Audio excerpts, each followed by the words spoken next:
while we're over here talking about the draft lottery and everything that went down, let's go over and bring up Sportsnet and their mock draft. We're going to go over these mock draft picks right here, right after the lottery was released, and just see how they have things playing out. We'll start with the top 10, and we'll work our way up over to number 1. With the 10th overall selection here on Sportsnet's draft, the Vancouver Canucks select Peyton Krebs from the Kootenay Ice of the WHL.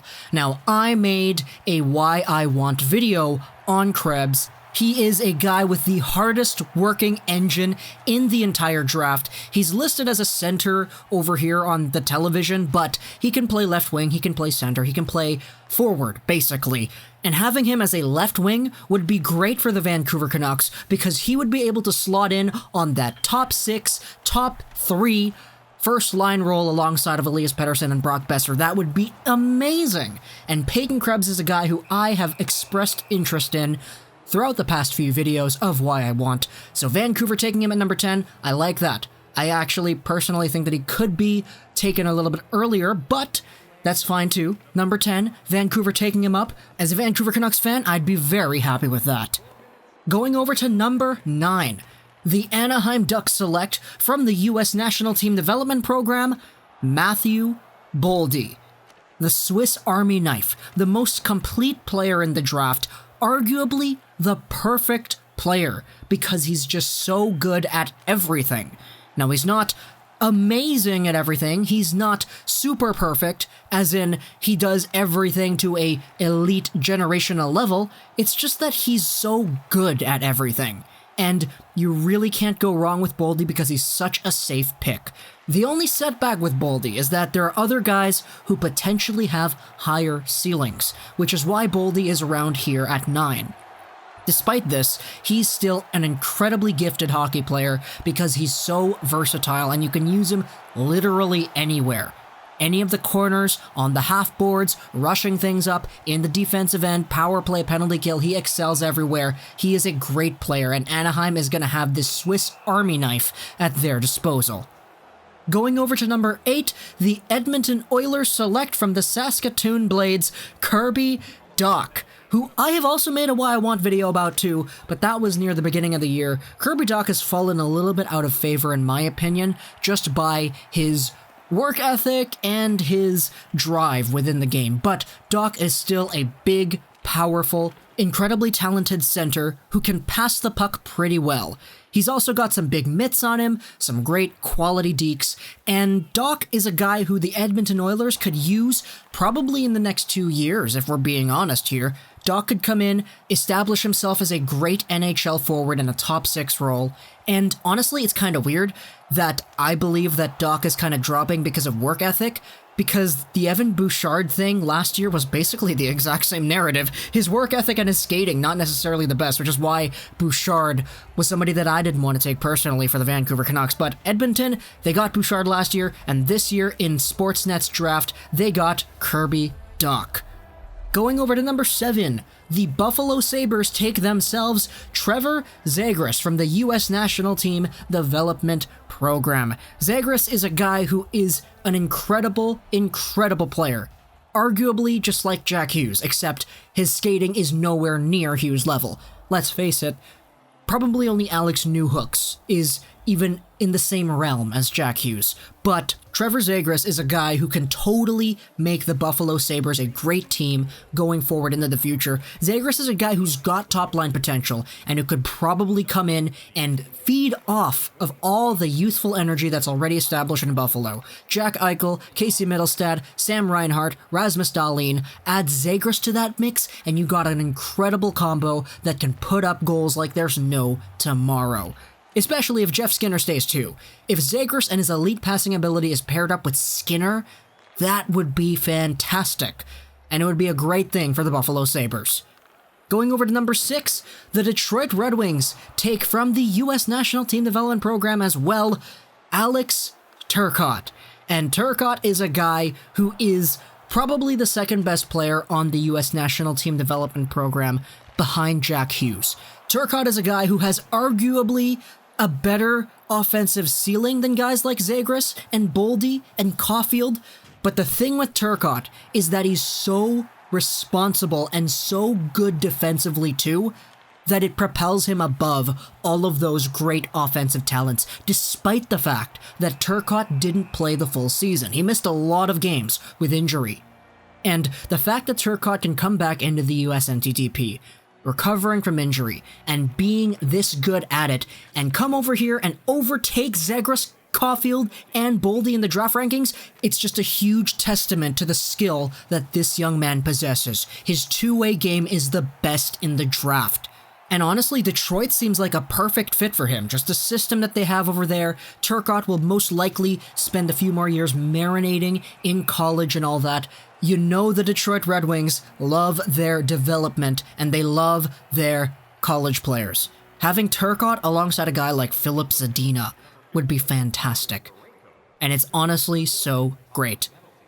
5th overall sees the LA Kings, and they're going to take with their pick Bowen Byram from the Vancouver Giants, the best defender in the draft, the only defender in this top 10, and a guy who could come in maybe in 2 years, maybe in 1 year, who knows, and absolutely take control of the LA blue line. It's kind of funny, because Drew Doughty has been the biggest comparable for a guy like Bowen Byram throughout the season. People are saying Hedman and Doughty are 1 and 2 in comparables, but obviously Hedman is bigger, so you can't really say that exactly, but Doughty is in that same realm.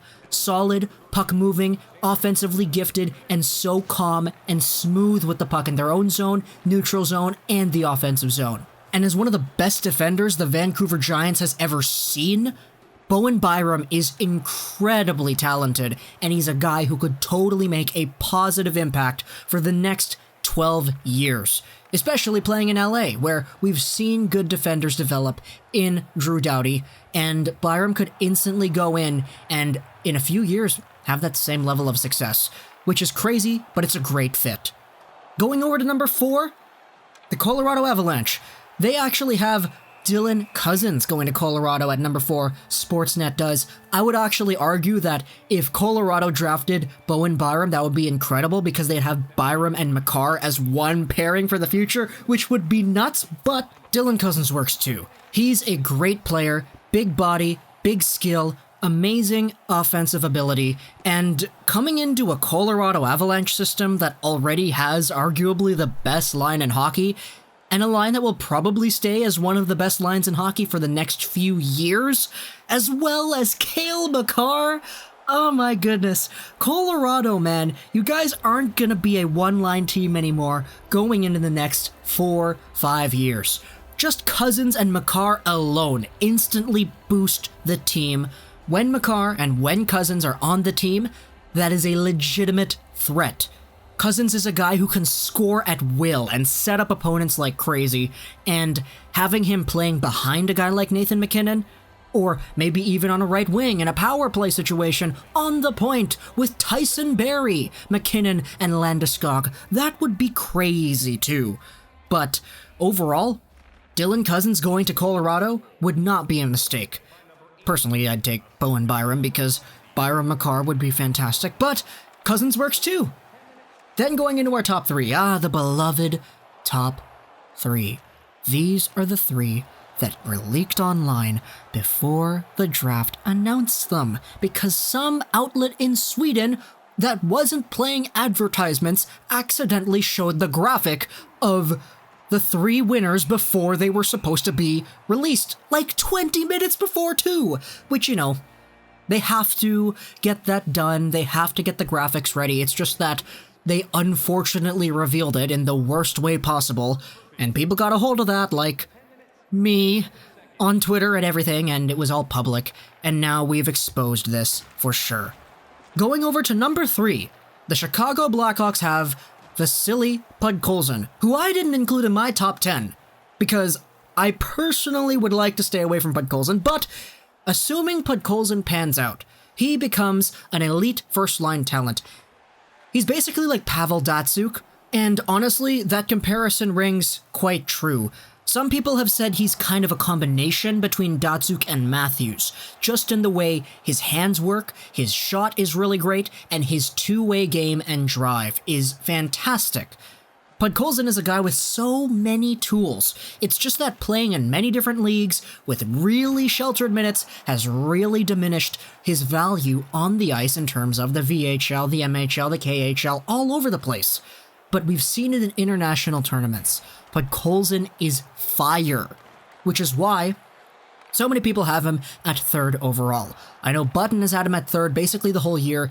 I don't have him in my top 10, but whatever. If Chicago takes Podkolzin and Podkolzin pans out, imagine him on the line with, I don't know, Strome and DeBrincat? That would be amazing.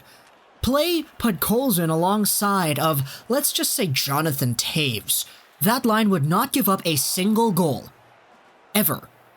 Well, probably once or twice, but you get the idea. The strengths that Podkolzin brings are just so high up there, and Chicago would be really lucky to have him if he does pan out. Going over to number 2 overall, it's the Big Apple. New York, New York. Kaapo Kakko is a New York Ranger. Which is crazy, but let's face it, the New York Rangers haven't had a pick this high, basically in their entire history, I think. It's something crazy like that, but the Rangers don't pick high, basically ever. And when they do pick high, they take guys like Lias Andersson and Vitaly Kravtsov, who have both been really good, and those weren't even high picks, that was 7 and 9. Now the Rangers are picking 2nd, they're going to take Kaapo Kakko, establish an elite left winger to go alongside of their right winger, Vitaly Kravtsov, who is arguably the best prospect in hockey today. I don't consider Quinn Hughes a prospect anymore. Well, he technically is, but he already played, so I don't really want to group him into that group of people, but I guess he's a prospect. Vitaly Kravtsov is arguably the best prospect in hockey today, and having him alongside of Kaapo Kakko and a center maybe like Mika Zibanejad down the middle, that would be nuts. Add to that guys like Ty Ronning, who have been pretty okay, and guys on the back end like K'Andre Miller. That would be nuts. Add into that goaltender Igor Shashyorkin, and you got yourself a really complete team. They've got the youth. And the biggest step to take forward is drafting Kaapo Kakko, a guy who could probably max out at 80, 90 points a season. Seriously, Kakko is that good, and alongside of the already great youth upfront movement that they have over there, he's gonna excel even more. They acquired so many picks this last trade deadline that I think New York has just won this year's draft. Honestly, that's what I think. Going over to number 1, though, the New Jersey Devils select Jack Hughes, 1st overall. And Taylor Hall, man. What a blessing Taylor Hall is to franchises.